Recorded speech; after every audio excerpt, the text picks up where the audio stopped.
भारत में दर्शन शास्त्र, पुराण और महाकाव्य सब इस बात के गवाह हैं कि हमारे विचारक सदा सृष्टि के निर्माण का रहस्य खोजते रहे हैं। दुनिया का मूल पदार्थ आदि जल माना जाता है।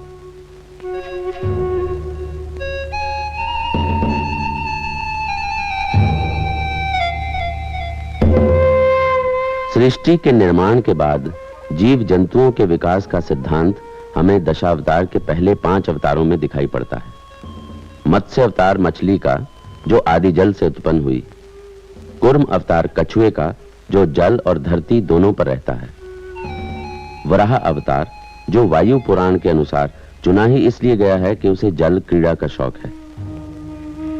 फिर नरसिंह, इसके बाद वामन अवतार, जो शायद आदि मानव का प्रतीक है।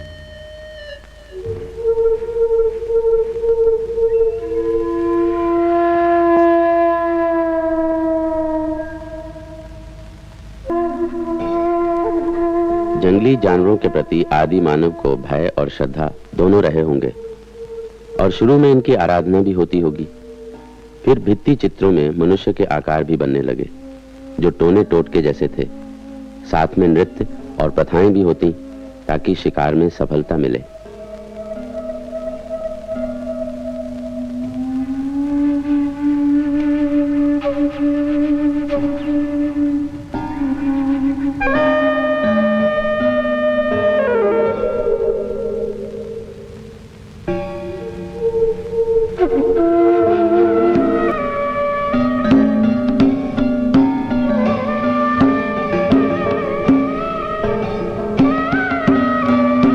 आज के शिकारी अन्नबटोर आदिवासी लोहे के औजार इस्तेमाल करते हैं, मगर आदिकाल की बस्तियों की खुदाइयों से हमें एक ऐसे दौर का पता लगता है जब औजार पत्थर के थे। खुरचने, काटने, चीरने के पत्थर, तीरों के फल, कुल्हाड़ी और चाकू जैसे पत्थर। इनमें से कई औजारों पर लकड़ी बांधकर इस्तेमाल में लाया जाता होगा, जैसे तीर के फल। जो लोग ये औजार इस्तेमाल करते थे वो पूर्व पाषाण युग के कहलाते हैं, क्योंकि वो पाषाण यानी पत्थर के औजार और हथियार काम में लाते थे। पूर्व पाषाण युग खत्म होते होते दुनिया का मौसम गर्मा गया। बर्फानी नदियों की जगह घने जंगल उगने लगे थे। इन जंगलों में रहने वालों की नस्ल भी नई थी। उन्हें उत्तर पाषाण युग के आदमी कहते हैं। इस नस्ल की सबसे अहम दरियाफ्त थी खेती बाड़ी, जिससे इंसान को काफी आराम मिला और नई इजादों के लिए ज्यादा समय। मिट्टी के बर्तन बनने शुरू हुए, जिनकी मदद से खाना पकाया जाता था। पत्थर के औजार पहले से उम्दा बनने लगे। भेड़, बकरी, कुत्ता, गाय जैसे जानवर पाले जाने लगे। कपड़े की बुनाई शुरू हुई। इन लोगों ने अब झोपड़ियों या कच्चे घरों में रहना शुरू किया। खेती बाड़ी का एक दिलचस्प नतीजा यह हुआ कि लोग गांव और नगर बसाने लगे। बड़ी नदियों के किनारे या जरखेज वादियों में आबादियां बसना शुरू हुई, जहां पानी और खाने की कमी न थी। जरूरत से ज्यादा अनाज भंडारों में जमा हुआ। ये अतिरिक्त मूल्य की शुरुआत थी। लोगों को सोच विचार का ज्यादा समय मिला। व्यापार होने लगा। कला और दस्तकारी में उन्नति हुई। अफगानिस्तान में मेहरगढ़, पाकिस्तान में कोटडीजी और राजस्थान में कालीबंगन जैसे कई स्थानों में उस विकसित ग्रामीण सभ्यता के सबूत मिलते हैं जो धीरे धीरे नगर सभ्यता में बदल रही थी।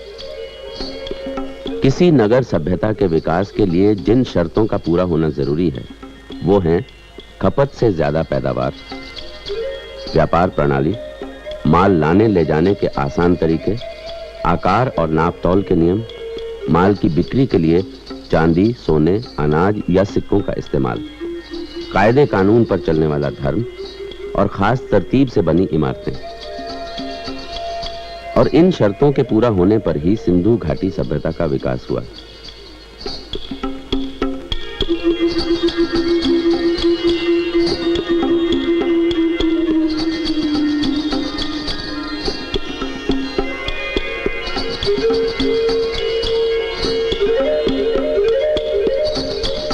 घाटी तहजीब, जिसे हड़प्पा संस्कृति के नाम से भी जाना जाता है, अपने सुनहरे दौर में 2500 से 1900 ईसा पूर्व तक बलूचिस्तान की पहाड़ियों से लेकर सिंधु नदी के मैदानों तक और कच्छ काठियावाड़ से लेकर घग्गर यमुना घाटी तक फैली हुई थी।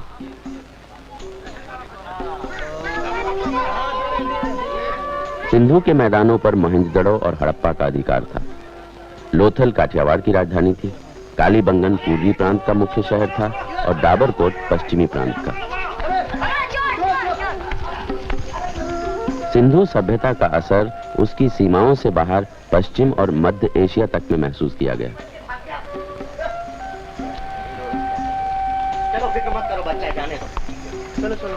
सिंधु घाटी सभ्यता उस व्यापार का एक हिस्सा थी जो मेसोपोटामिया के निचले मैदानों से लेकर पारस की खाड़ी के दोनों छोरों को जोड़ता हुआ दक्षिणी ईरान और बलूचिस्तान से सिंध होता हुआ भारत के भीतरी हिस्सों तक फैला हुआ था।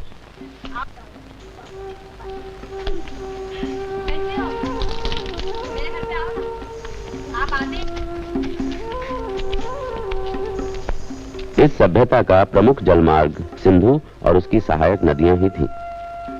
नदी और समुद्री जलमार्ग पर होने वाले व्यापार के अन्य महत्वपूर्ण गवाह हैं लोथल में स्थित गोदी और द्वारका में मिले पत्थर के लंगर और प्राचीन घाट।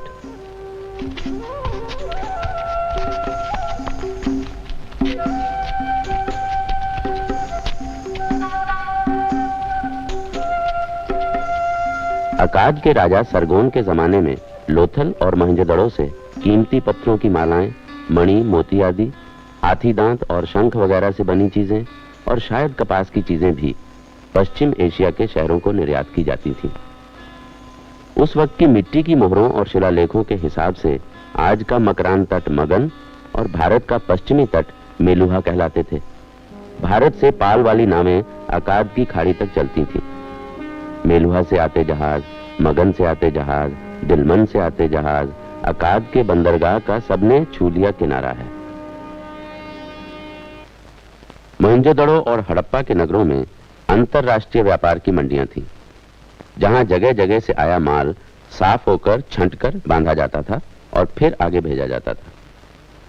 इन्हीं दोनों केंद्रों से कारवां दूर दक्षिण में कर्नाटक तक धातु और कच्चे माल की खोज में जाते थे। वहीं दूसरी ओर सीमा पार कर अफगानिस्तान, ईरान और मध्य एशिया तक जाते थे।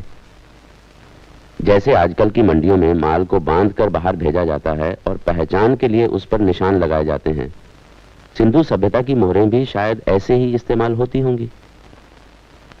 मोहरों पर बने ज्यादातर प्रतीक पशुओं के हैं। सिंधु सभ्यता व्यापार पर निर्भर थी, मगर व्यापारी मुनाफा कहां से कमाता? वो कौन सा बल था जिसने उस स्पष्ट वर्ग विभाजन को बनाए रखा जो व्यापार के पनपने के लिए जरूरी था?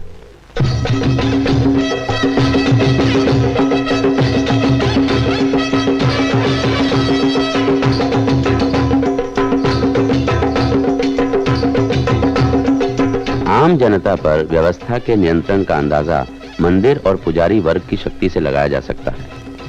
हालांकि उस वक्त की विशाल देव प्रतिमाएं तो नहीं मिलती, फिर भी हमारे यहाँ टीलों पर मेसोपोटामिया के जिगरात मंदिर जैसी इमारतें हैं।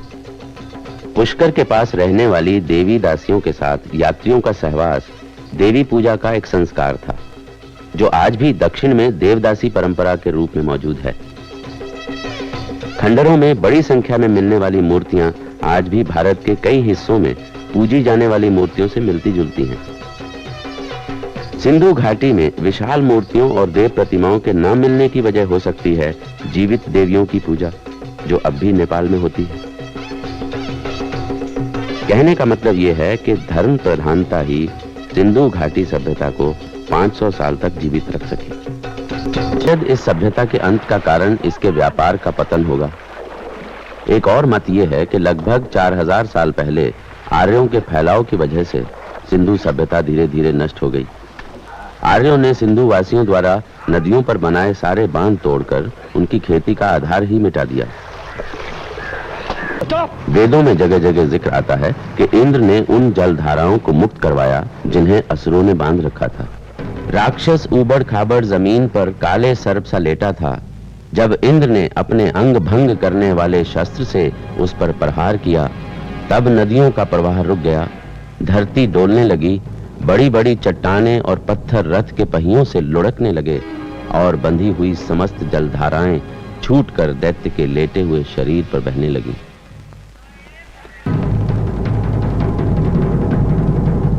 ये सभ्यता अचानक नहीं मर गई जैसा कि पहले माना जाता था। उसे अपने स्वरूप में परिवर्तनों के दौर से गुजरना पड़ा। 1600 से 1900 ईसा पूर्व का ये परिवर्तित रूप वाला दौर उत्तरकालीन हड़प्पा के नाम से जाना जाता है। इसके बाद आर्यों का फैलाव हुआ और जैसा कि इतिहास में होता आया है, उन्होंने पुरानी सभ्यता के प्रभाव को धीरे धीरे स्वीकारा और उसके कई पहलू अपना लिए। सारम्या नगरी महान राजा, सामंत जन वे कहाँ, विद्वत राजसभा कहाँ मद भरी, चंद्राननाए कहाँ, चारण किरण गान तान गर्वी, युवराज है अब कहाँ, डूबे सब अब रह गई हैं यादें, कालाय तस्मै